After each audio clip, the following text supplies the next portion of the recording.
Welcome to Breaking Down Bergman. Thanks for joining us in our discussion of Secrets of Women. Ja, nu sitter vi här och väntar på våra män. Alla är vi nervösa för vi inte har sett dem på flera veckor. Och så ska vi bo här i flera dagar, en hel semester. Vi ska bo här allihop tillsammans. Och leva oskyddade för insyn i våra allra privataste sorg och bekymmer. Ja, för mig kommer det i varje fall inte att bli någon semester. Ja, snälla Annette. Vi hade det intrycket att du och Paul levde ett mycket gott förhållande med varandra. Visst gör vi det. Vi säger ju god dag och adjö. God morgon älskling. God natt min vän. Hur har dagen varit? Kväll är det hos Bergmans. Och i år får vi till Pyrenéerna och jag köper en smalfilmskamera. Men vi kommer aldrig i närheten av varandra. Känner aldrig någon värme eller beröring. This was a pretty interesting film because it was the first series of vignettes that Bergman had worked on. So I think that led us to quite a few surprises. We really enjoyed this film. It was a lot more natural than some of the ones that we've seen before. And when it first started up, it was a little bit kind of on the slowish side, you know, like four women sitting around a table, a little cliche with the yarn and the knitting, like, really. I think because in modern films you just see so many of like groups of women talking about their troubles, their trials and tribulations, and it felt like it was going to be that here, but it ended up not really being that. Bergman took it beyond what you would really expect. So we had four women, some of them were related through marriage, and they each told a very poignant story about a pivotal moment in the relationships that they had with their husbands or boyfriends at the time, and how it really changed the entire dynamic of the relationship, usually for the better. And so what was interesting to note is that they're all coming from different walks of life. Some of them more affluent than others, some are older than others, younger. In the first story, it's a woman who's, I believe she's in her 30s, she has a husband who's a little bit older than her, and she has a fling with a former crush from back in her youth, but she turns to her husband and reveals this fling that she had, which, you know, leads to dramatic consequences. But the guilt of it really gets to her because she loves her husband and she loves her family, and so she feels the need to reveal her deceit. And through that deceit, actually, as they go through their big kind of cathartic fight, and you know, he gets a rifle and it just gets all crazy. But through that, she realizes where her priorities and her loyalty really is, and she realizes that she loves her husband, and it's more than just, you know, it's more than lust, and it's more than passion, although perhaps they had passion, and one of the problems is that it kind of waned since they've been together for so long or something. And through that catharsis, I think it gets reignited, but she also understands better what their relationship is really about. And the fact that it's not perfect, the fact that they do miscommunicate, they do misunderstand each other, they do fight, he does take her for granted, she, you know, does get bored with him.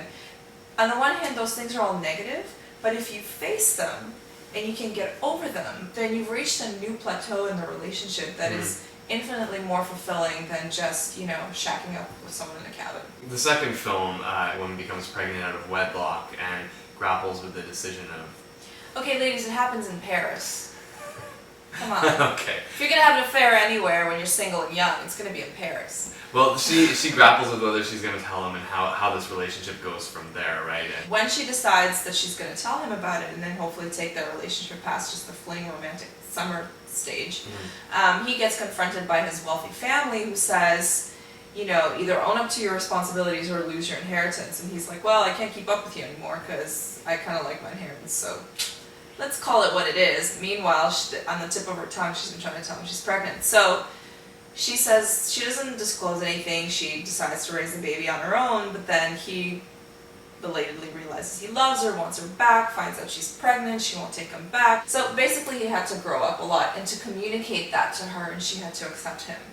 the third story, and I think the best, I think we can both agree that was the best of the three, takes place, this couple, they're relatively successful, they come back from meeting the Queen. They hop in an elevator, which they end up getting stuck in overnight, And in this time, we first see them as quite a distant couple. I think they're driving home. Yeah, they're and very passive aggressive. Right, but even like the physical positioning of Bergman's shots is really interesting. She's riding in the front of the car, he's riding in the back. But they get forced into this confined space where they end up sort of rekindling the youthful vigor of their relationship, I guess you could put it that way. They're confined in this elevator. They're completely isolated from the rest of the world and the trappings, you know, and the obligations that they have to the other kind of external personas. They're very conscious about how they appear to other people.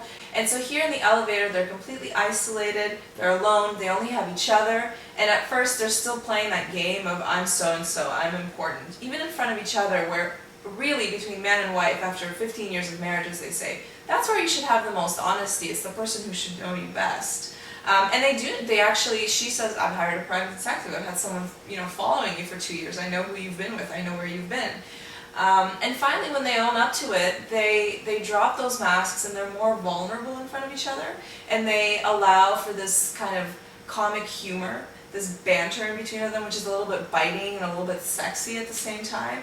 And once the guards drop, they're honest with each other, you know, and he tells her, like, I still find you incredibly alluring after all this time. I still think you're beautiful and I love you and I want you.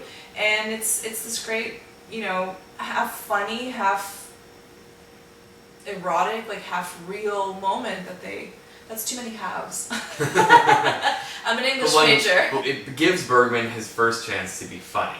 There are some great comedic moments in the elevator, and though it's not really a comedy in itself. Okay, it's amusing, but I think it's very nuanced kind of comedic dialogue. Yeah. Because, I mean, you remember It Rains in Our Love, he was also trying to be funny, but it was like slapstick comedy. This is a completely different brand of comedy. Right, but it's very witty. We were chuckling a little bit. Yeah, It was very It was amusing. cute, and it was kind of cute because it was true. There is one more story, and it's been kind of hovering in the background the entire time. So there is a fourth vignette, which is a young woman who is the younger sister of one of the three storytellers. And in the meantime, while she's listening to these older women talk around the kitchen table, she's sneaking off in the darkness to see her young lover, and then they decide to run away together.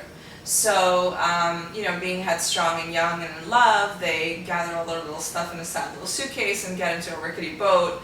And at the end of the movie, we see them rowing away into the mist. Which is perfect Bergman. No finality. Yeah, and also you sort of know from what Bergman has said in this film so far that, you know, this is going to lead to plenty of future challenges for the couple and possibly that boat's gonna have some holes in it, let's face it. But, you know, it's both, I wouldn't say it's doomed or anything like that, because all those other relationships, they got over some pretty rocky stuff. True. I mean, he's not entirely a pessimist here. But I think the fact that we're talking about the story quite as much as we are points to what Bergman did with this film. This isn't a visual piece like a lot of his work that we've seen in the past few films have been. Yes. There's nothing here that really blows you away in terms of framing or camera movement. I mean, it's there, but it's not stealing moments. No, it's actually quite simple. It's very focused on the characters and their story and how they've grown through it.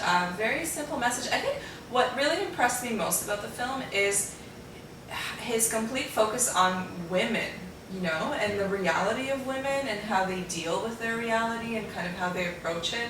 He's really tried to expose the way that women communicate, both with each other and with men. Mm-hmm. The male characters are really like very two-dimensional and just kind of there as almost like props. Yeah. You know, it's not a tour de force, it's not loud, it's not in your face, it's not overstated, it's just real. I think it was good to see Bergman, you know, play around with comedy a little bit more, considering all these heavy dramatic elements he's... Definitely, a little optimism. Well, I think that brings us to the end of this week's Breaking Down Bergman, and next week we're going to be looking at Summer with Monica. And don't forget to subscribe to the channel and leave comments. Yeah, if you watch this movie, let us know what you think. And we'll see you next time on Breaking Down Bergman.